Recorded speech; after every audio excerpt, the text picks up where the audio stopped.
what is up? My name is Megan. Welcome back to my channel, or welcome if you're new. I hope you guys are doing well and staying safe, and welcome to today's video, which is my 2024 edition of These Books Will Self-Destruct. Now, this video concept is not my own. I have, for one, seen it on Becca from Becca in the Books channel, and she is the one who inspired me to do these. I will leave Becca down below if you don't follow her already. She's one of my favorite content creators. And essentially, if you've never heard of These Books Will Self-Destruct, it's not actually harming or blowing up books. The concept of this is that you pick a set amount of books and a set amount of time, and if you don't read these books within that time frame, you unhaul them. Usually people who do these videos pick books that either they have had on their TBR the longest, books they're unsure if they want to unhaul, books they said they wanted to read like a million times but just never got around to. I think you kind of understand where we're going with this.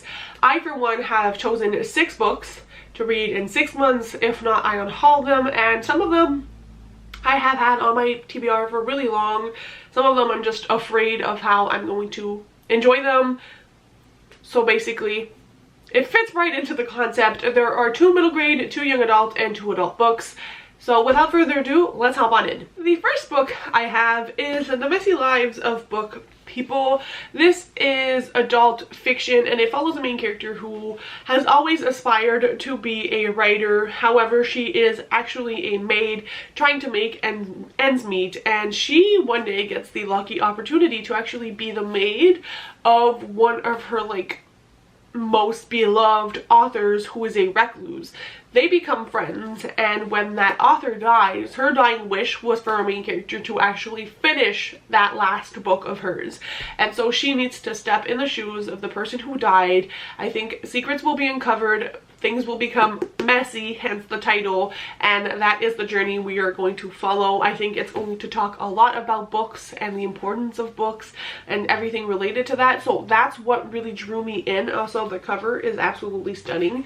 However, this is not my usual genre, so I don't gravitate to it as much, hence why it's been sitting on my shelf.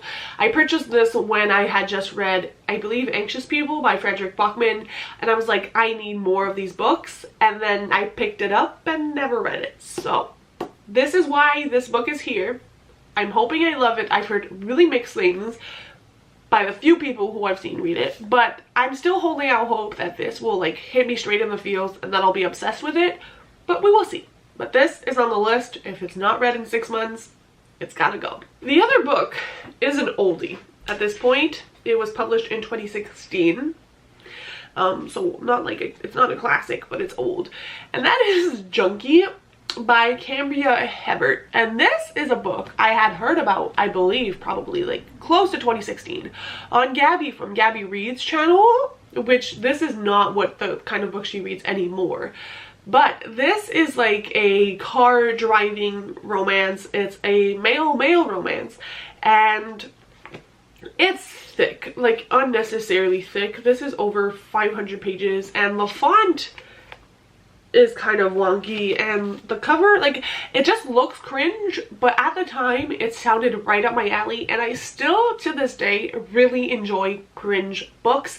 It is the person I am. I love really over the top, sappy, cringy books. They make my soul happy. I read to escape, hence why I had originally purchased this. And this, I think, is between a car driver who's kind of like a model and someone else, and I don't know if it's forbidden, if whatever, but I know it's a male romance. And basically it's sat on my shelf ever since, because I'm like, is this gonna be even too cringe for me? Maybe 2016 Megan would have been obsessed with this, but 2024 Megan is a little bit more on the fence. Also, the length. Why does a romance book need to be over 500 pages long? I guess I'll find out. But yeah, pray for me.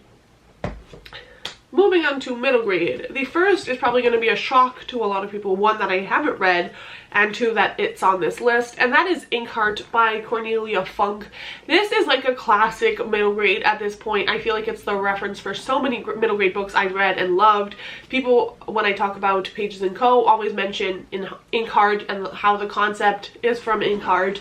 All of that wonderful stuff. I have not read any of the books in the series. Clearly, I had purchased this book when I first started reading middle grade a lot of years back. At this point, I think I got this off Book Depository, so it's been a while.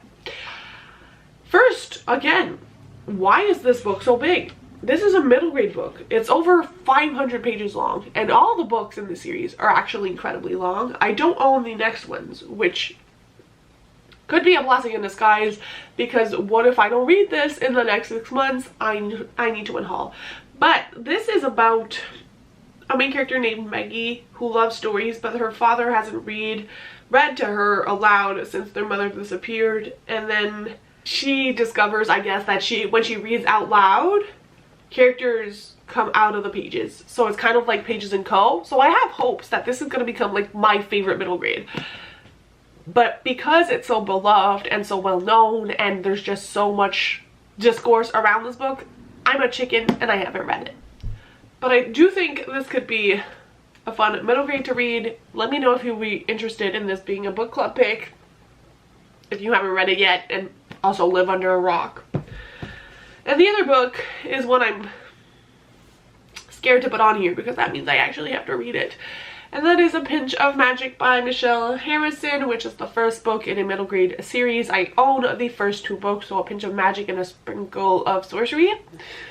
These books I tried to read when I first was in my middle grade era years ago. Again, I was inspired by Gavin at Gavin Reads It All to pick up this book because he really enjoyed it.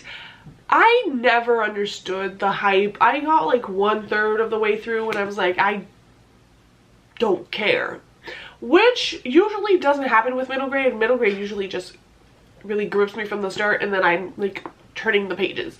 And this is about 3 sisters and a family curse, and I don't know, I usually like sibling relationships in books. I usually really enjoy all of these things, and this is multiple perspectives actually, so usually that's something I enjoy as well.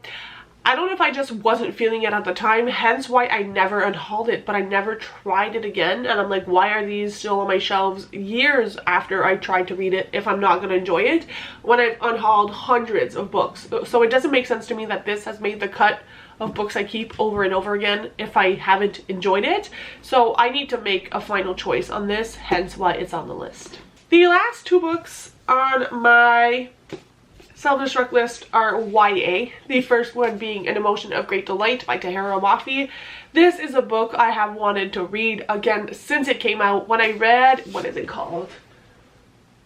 A Very Large Expanse of Sea, I cried and I was like, I need more of these kinds of books by this author, because I did not like the Shatter Me series by her.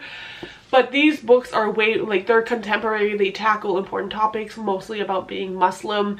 This one specifically is about being Muslim after 9/11 and the impact it had on the community and all of that. I am obviously trying to read about different people's lives, and I am very privileged, so I'm trying to read, whether that be fiction or nonfiction, of different cultures, different religions, different life journeys, to inform myself, but also to just have a good time and read more diversely. So this is something I've had on my shelf and really want to read, like, to this day, and it's super short.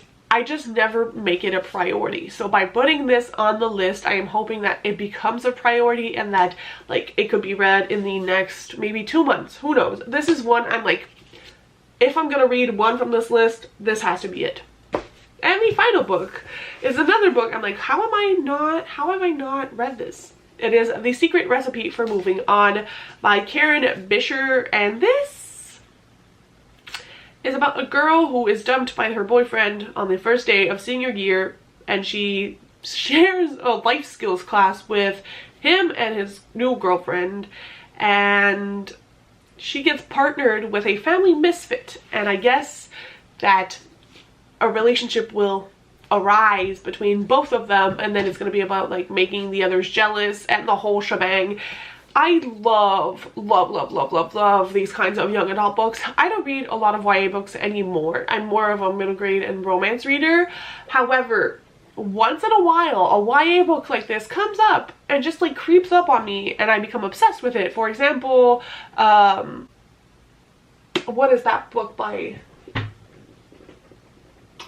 Ruby Ramos's Recipe for Success? I read that last year on my Mexico trip. Fell in love with it.